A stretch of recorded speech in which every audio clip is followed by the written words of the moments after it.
কলকাতায় ফের ভয়াবহ অগ্নিকাণ্ড। পাথুরিয়াঘাটা স্ট্রিটে কাপড়ের গুদামে আগুন, ধোঁয়ায় শ্বাসরুদ্ধ হয়ে মৃত্যু দুজনের। এই ঘটনায় জখম আরও একজন। তাকে প্রাথমিক চিকিৎসার পর হাসপাতাল থেকে ছেড়ে দেওয়া হয়েছে। বর্তমানে নিয়ন্ত্রণে আগুন।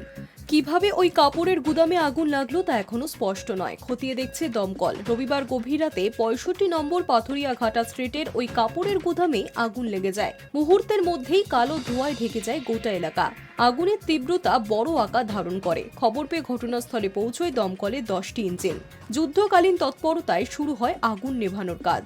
তবে আগুনের তীব্রতা বেশি থাকায় তা নিয়ন্ত্রণে আনতে বেশ খানিকটা সময় লেগে যায়। তার ফলে পুড়ে প্রায় ছাই হয়ে যায় কাপড়ের গুদামটি। এদিকে ওই গুদামের পাশে একটি ঘরে ছিলেন মোট 5 জন। তাদের মধ্যে 3 জনকে রাতেই উদ্ধার করা হয়েছে। ভর্তি করানো হয় তাদের স্থানীয় হাসপাতালে। প্রাথমিক চিকিৎসার পর ছেড়ে দেওয়া হয়েছে। তবে ওই গুদামে থাকা আরও 2 জনকে উদ্ধার করা সম্ভব হয়নি।